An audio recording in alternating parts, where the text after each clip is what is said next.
වාහනේ ලංකාවේ ඒ තරම් දකින්න නෑ. හැබැයි දැන් නැත්තෙමත් නෑ. ඉතින් ඩුබායි වලදී මම හොයාගත්තා අපේ ශ්‍රී ලාංකිකයෙකු පදින Land Cruiser 300 එකක්. ඉතින් මේ වාහනේ තියෙන ෆීචර්ස් ගැන මේ වාහනේ තියෙන විශේෂත්වය ගැන තමයි මම දැන් ලෑස්ති වෙන්නේ කතා කරන්න. මුලින්ම අපි වාහනේ එන්ජින් එකෙන් පටන් ගමු. ඉතින් මේ version එකේ එන්ජින් එක ගැන කතා කරනවා නම් මේ එන්ජින් එක V8 එකක් නම් නෙමෙයි. හැබැයි V8 එකක් නොවුනට performance ගැන නම් ඉතින් බය වෙන්න දෙයක් නෑ. Superb.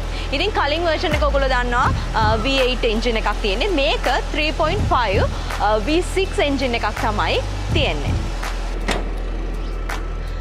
ඉතින් මේකේ ටෝක් එක ගැන කතා කරනවා නම් 200 සීරීස් එකේ ටෝක් එක 652ක් වෙනවා. ඉතින් මේකේ ටෝක් එක ටිකක් අඩු වෙනවා 542ක්. Land Cruiser 300 සීරීස් එකේ ඇතුළ බලන්න තමයි දැන් මම ලෑස්ති වෙන්නේ.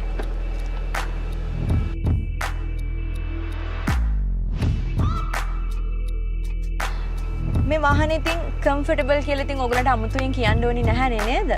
ඉතින් හරිම හොඳට තාම සුපෝකභෝගී විදියට මේ වාහනේ ඩිසයින් කරලා තියෙනවා. ඒ විතරක් නෙමෙයි මම දකින්නේ Land Cruiser 200 series එකේ තිබිච්ච හොඳම features ටික ඉතුරු කරලා තවත් modernize කරලා තමයි මේ Land Cruiser 300 series එක නිර්මාණය කරලා තියෙන්නේ කියලා.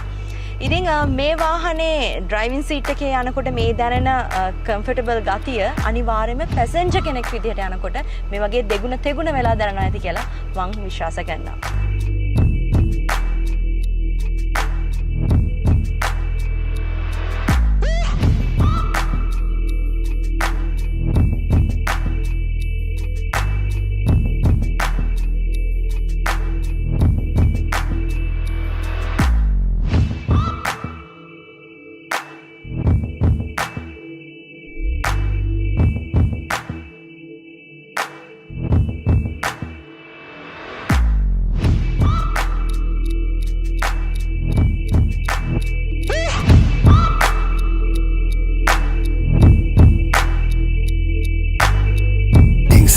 Glorious years.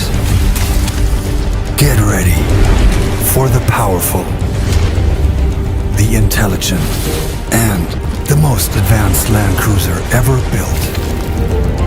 Introducing the most awaited, the all-new 2022 Toyota Land Cruiser.